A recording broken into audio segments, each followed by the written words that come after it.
जय हिंद साथियों, कैसे हो आप सभी। उम्मीद करता हूँ बहुत ही अच्छे होंगे।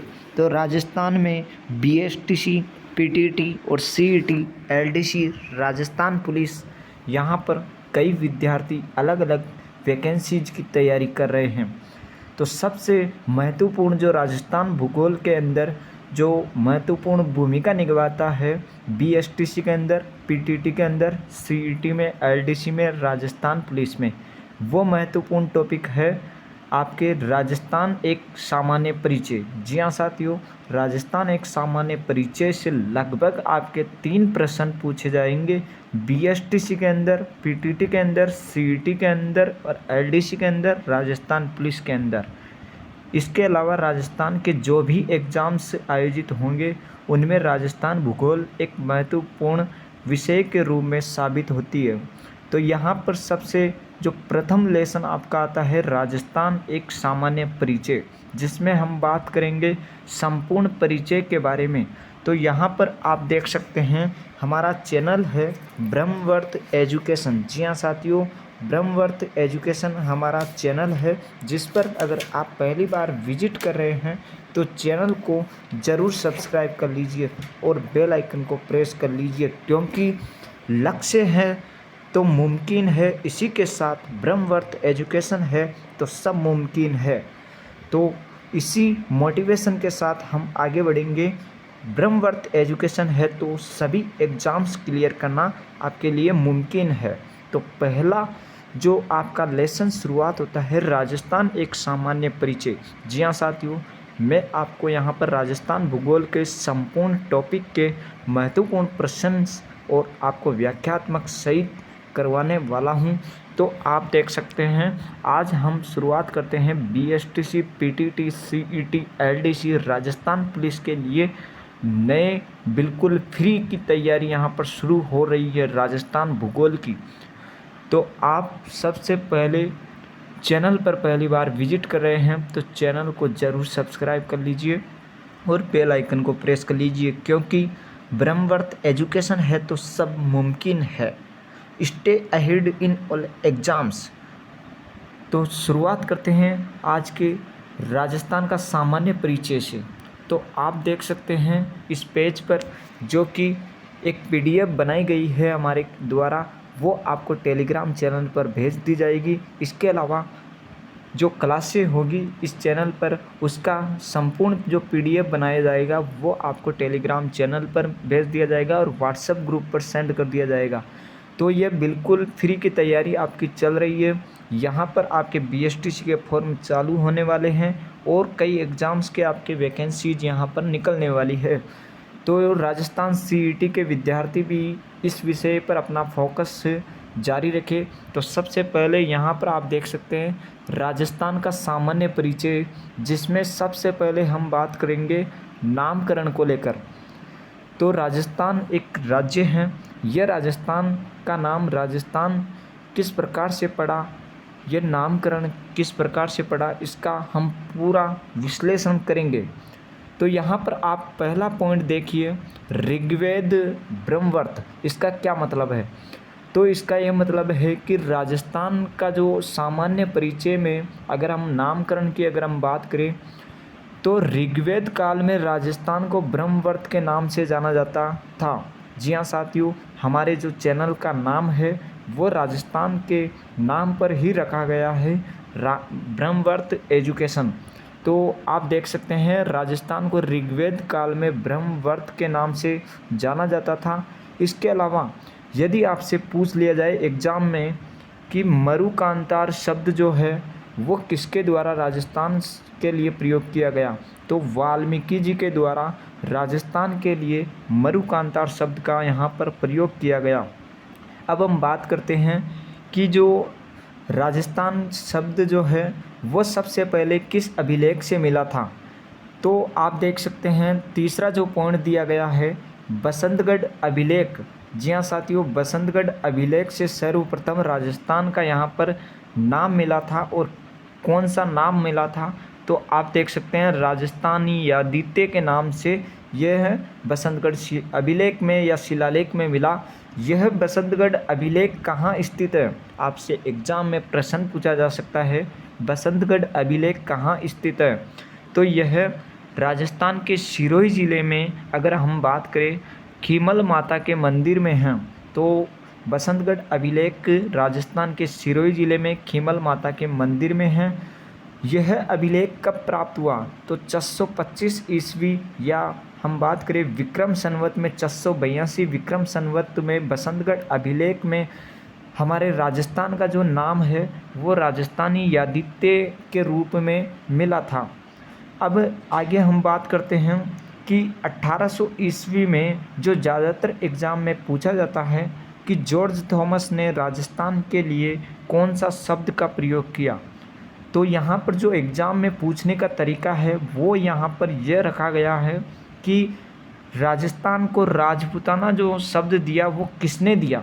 तो आप देख सकते हैं यहाँ पर राजपूताना में जय बीच में आ रहा है, तो आप यहाँ पर जॉर्ज थॉमस करके आ जाएंगे। यह बीएसटीसी में भी पूछा जा सकता है, सीईटी में भी पूछा जा सकता है, और राजस्थान पुलिस एलडीसी राजस्थान के समस्त एग्ज़ाम में आपसे यह प्रश्न पूछा जाता है। जॉर्ज थॉमस 1800 ईस्वी में राजस्थान को राजपूताना कहा। अब जॉर्ज थॉमस ने 1800 ईस्वी में राजपूताना तो कह दिया, लेकिन इसका उल्लेख मिलता कहाँ है कि राजपूताना जॉर्ज थॉमस ने ही कहा है।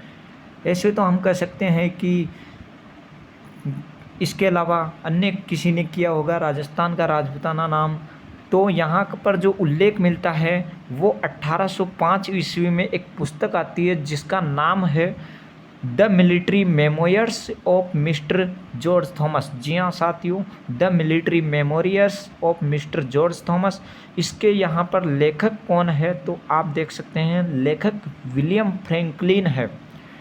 प्रश्न पूछा जा सकता है कि the military memoirs of mister George Thomas के लेखक का नाम बताइए, तो विलियम फ्रैंकलिन है। 1805 ईस्वी में लिखी गई है।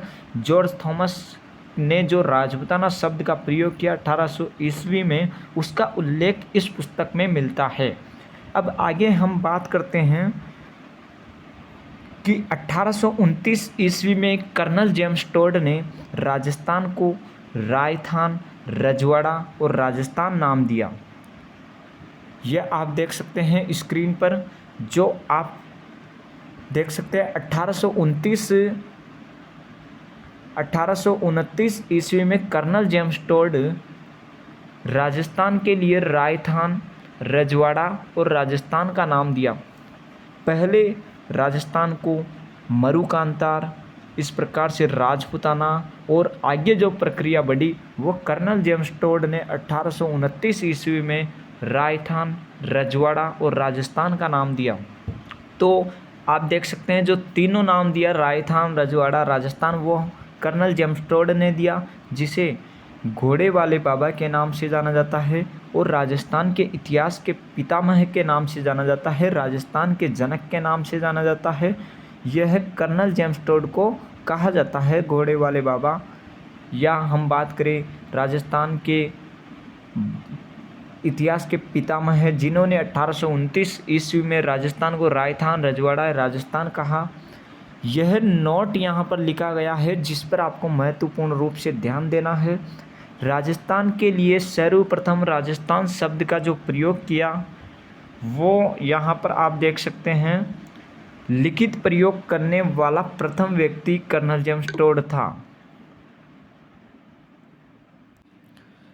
तो यहाँ पर 1829 ईस्वी में कर्नल जेम्स टोड ने राजस्थान को रायथान, रजवाड़ा और राजस्थान कहा। इसका उल्लेख किस में मिलता है?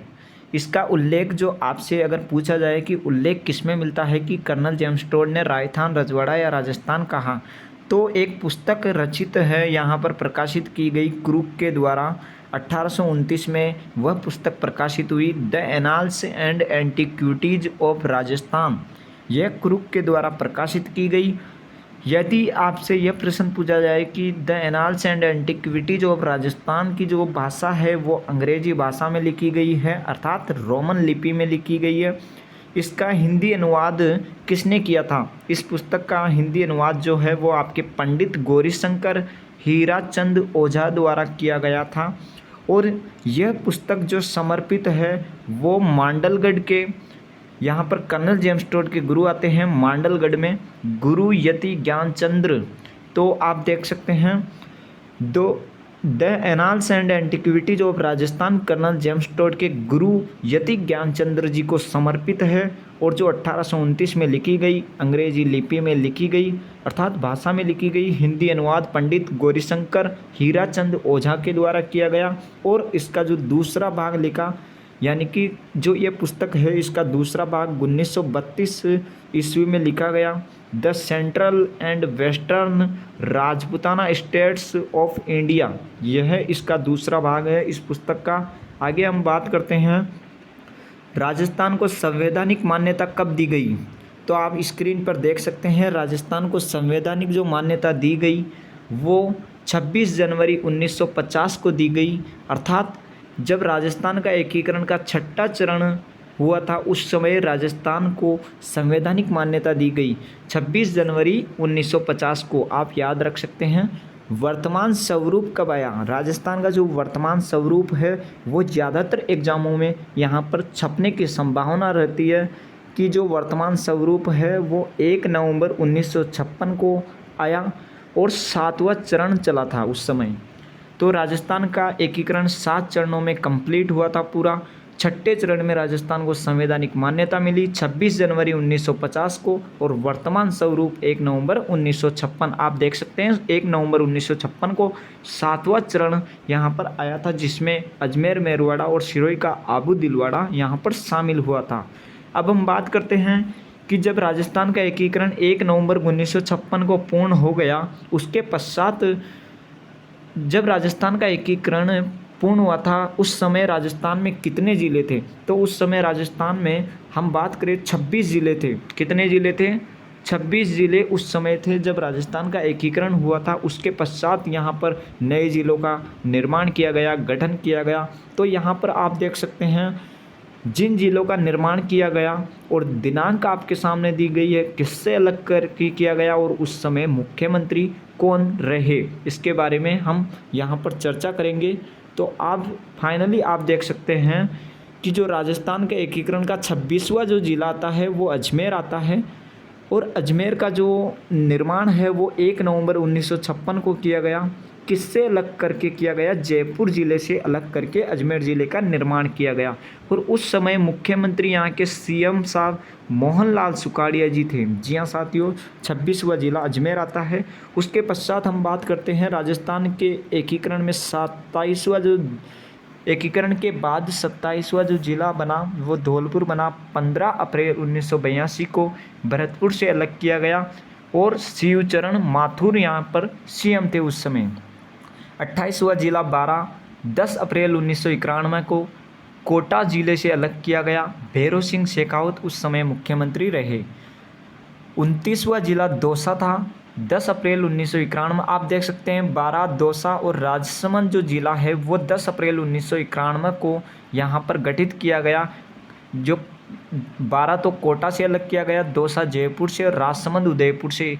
तो यहाँ पर सीएम साहब जो थे भैरों सिंह शेखावत थे। हनुमानगढ़ जिले का जो निर्माण है वो 31वां जिला के रूप में हुआ। 12/7/1994 गंगानगर से अलग हुआ, और भैरों सिंह शेखावत उस समय मुख्यमंत्री थे। आगे हम बात करते हैं 32वें जिले की। जो 32वां जिला आता है करौली, 19/7/1997 सवाई माधोपुर से अलग किया गया, और भैरों सिंह शेखावत उस समय मुख्यमंत्री के पद पर थे। तो वर्तमान में यहाँ पर 33 जिले हैं जिसका गठन किया जा चुका है। 33वां जिला जो वर्तमान में सर्वाधिक एग्जाम में पूछा जा रहा है वो आपका यहाँ पर प्रतापगढ़ जिला है। जी हाँ साथियों, प्रतापगढ़ जिले से आपसे क्या क्या प्रश्न पूछा जा सकता है उसके बारे में आप देख सकते हैं। प्रतापगढ़ जो कि 33वां जिला है, नवीन जिला है। 26 जनवरी 2008 को इसका गठन किया गया। वसुंधरा राजे उस समय मुख्यमंत्री के पद पर थी, और प्रतापगढ़ जिले का जो गठन किया गया वो उदयपुर, बांसवाड़ा, चित्तौड़ के हम बात करें उदयपुर से धारियाबाद, बांसवाड़ा से पीपलखूंट, और चित्तौड़ से प्रतापगढ़, छोटी सादड़ी, अरनोद, इनको शामिल करके प्रतापगढ़ जिले का निर्माण किया गया। और समिति का ज़्यादातर यहाँ पर प्रश्न पूछा जा सकता है कि प्रतापगढ़ जिले का गठन करने वाली जो समिति थी वो कौन सी थी। तो समिति अगर सिफारिश की अगर हम बात करें तो परमेश चंद्र समिति यहाँ पर आ जाती है। कार्य प्रारंभ कब किया गया प्रतापगढ़ जिले के गठन का? 1 अप्रैल 2008 से यहाँ पर प्रतापगढ़ जिले का कार्य प्रारंभ हो गया था। आगे हम बात करते हैं कि सामान्य परिचय के बारे में हम पढ़ेंगे राजस्थान के, जिसमें राजस्थान का क्षेत्रफल दिया गया है, भारत का क्षेत्रफल दिया गया है और भारत के क्षेत्रफल में राजस्थान का कितना हिस्सा आता है, इन सब के बारे में चर्चा करेंगे। तो आप देख सकते हैं सामान्य परिचय में राजस्थान का क्षेत्रफल 3,42,239 वर्ग किलोमीटर क्षेत्रफल आता है। अर्थात इसको शॉर्ट ट्रिक में याद करने का तरीका मैं आपको बता रहा हूँ। राजस्थान का क्षेत्रफल 4/39, याद रखना 4/39 वर्ग किलोमीटर।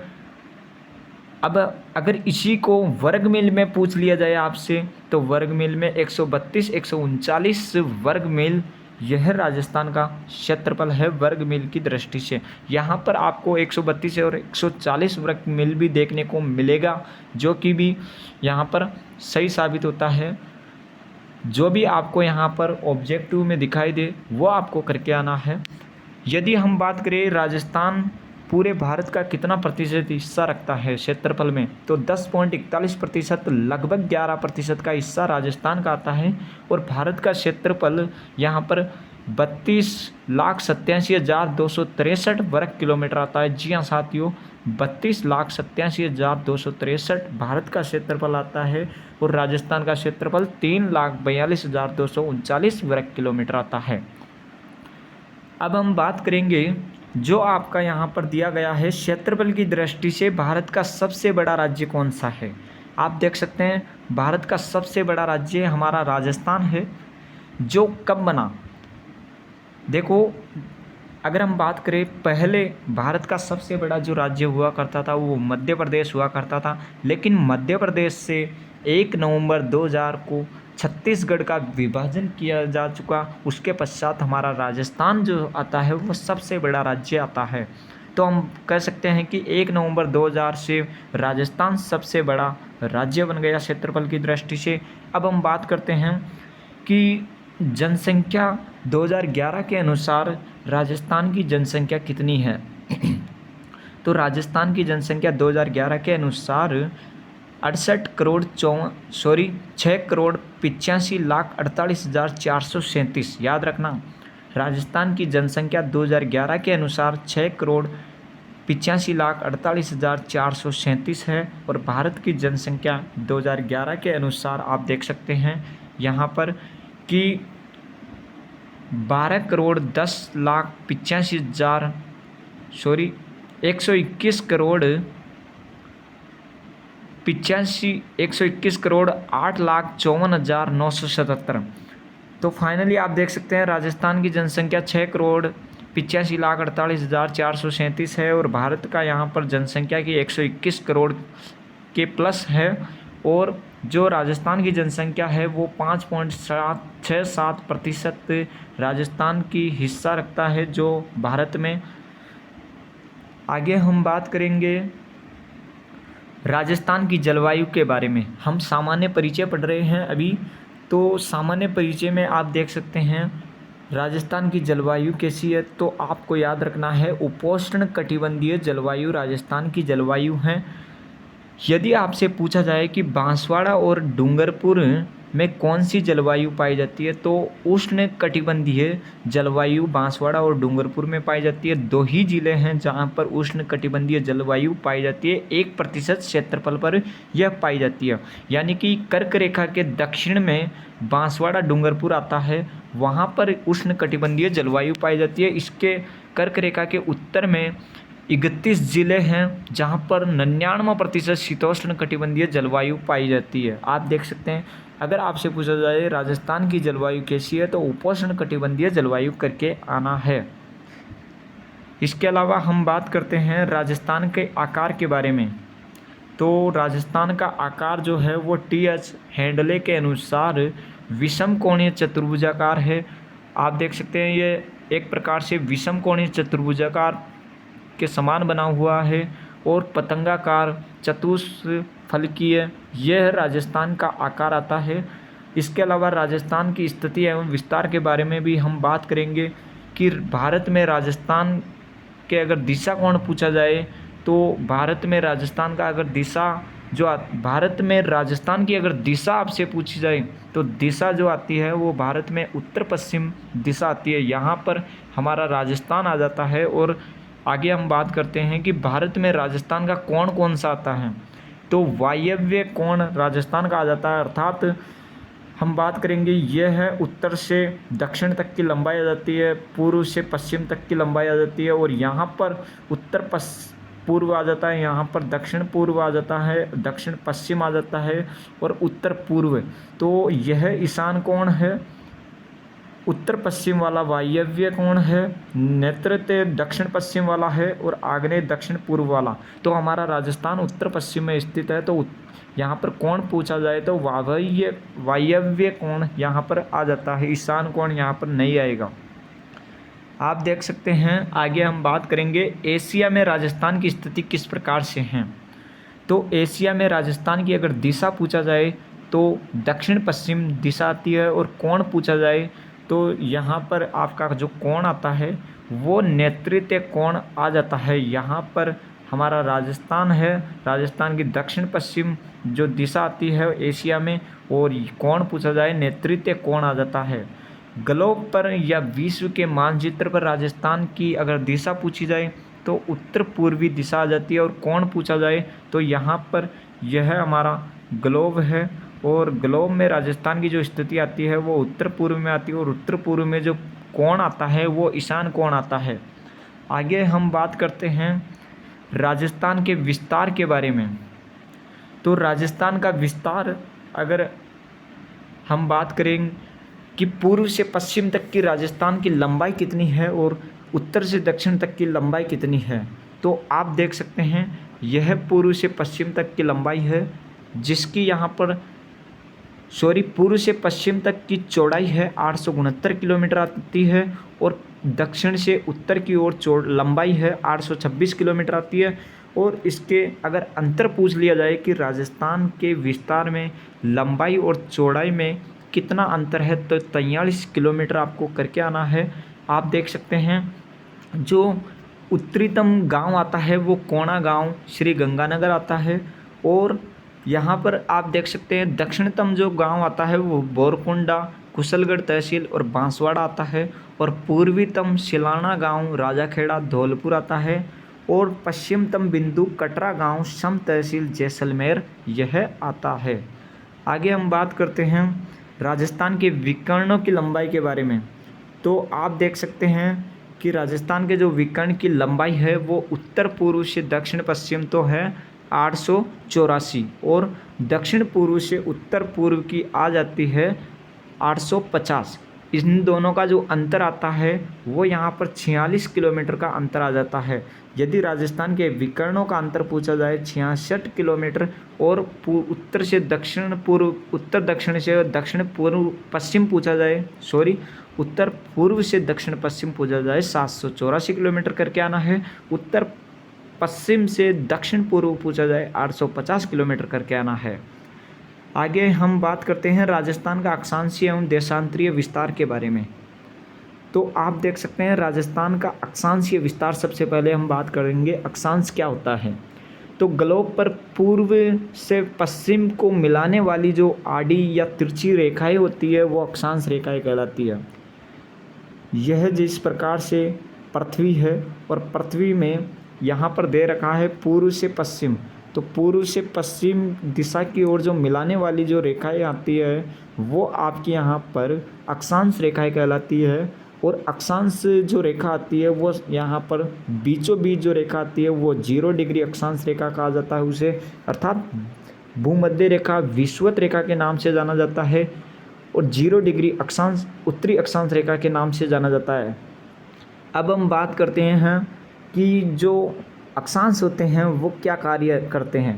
तो जलवायु निर्धारण में अक्षांशों का महत्वपूर्ण योगदान रहा है और खुद अक्षांश जो राजस्थान में हैं वो यहाँ पर 90 + 90 181, 90 + 90 + 1 = 181। यह क्या मैटर है यहाँ पर आप समझने की कोशिश कीजिए। यदि आपसे पूछा जाए कि राजस्थान में भूमध्य रेखा को छोड़कर कितने अक्षांश आते हैं, तो यह भूमध्य रेखा है, इसके उत्तर में 90 अक्षांश आते हैं और इसके दक्षिण में 90 अक्षांश आते हैं। कुल मिला के यह दोनों अक्षांश 180 हो गए और ये भूमध्य रेखा जो अक्षांश 0 डिग्री अक्षांश है, इसको 1 प्लस करेंगे तो 181 अक्षांश उत्तरी अक्षांश यहाँ पर देखने को मिलेंगे।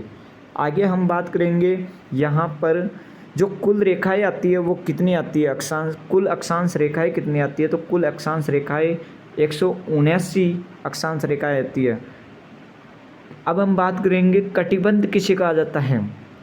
यदि दो लगातार अक्षांशों के बीच की दूरी होती है तो उसे कटिबंध कहा जाता है, और दो अक्षांशों के जो बीच की दूरी होती है वो 111 किलोमीटर होती है। जी हाँ साथियों, यह जिस प्रकार से अक्षांश है और इस अक्षांश से लेकर इस अक्षांश के बीच की जो दूरी होती है, इस अक्षांश से इस अक्षांश के बीच की दूरी वो 111 किलोमीटर होती है, और इस अक्षांश से इस अक्षांश के बीच की दूरी अगर दो अक्षांश दिए हुए हैं तो 111 + 111 कर देंगे, और यदि एक अक्षांश दिया हुआ तो 111 किलोमीटर करेंगे। यदि दो लगातार अक्षांशों के बीच की दूरी यहाँ पर पूछ रहा है तो 111 किलोमीटर आपको करके आना है। यही प्रश्न आपसे पूछा जाता है कि दो लगातार अक्षांशों के बीच की दूरी कितनी है, तो 111 किलोमीटर आती है, जिसे कटिबंध कहा जाता है। तो यह राजस्थान का यहाँ पर सामान्य परिचय हुआ है। यहाँ पर जो भी अगर आपको वीडियो में कुछ भी डाउट है तो आप कमेंट में कमेंट कर सकते हैं।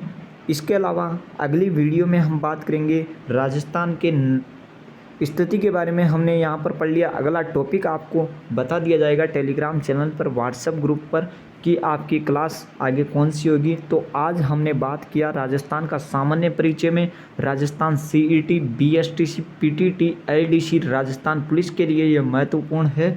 यदि ब्रह्मवर्त एजुकेशन है तो सब मुमकिन है। Stay ahead in all exams. मिलते हैं नेक्स्ट वीडियो में, तब तक के लिए जय हिंद जय भारत। मिलते हैं इसी की आगे की क्लास में।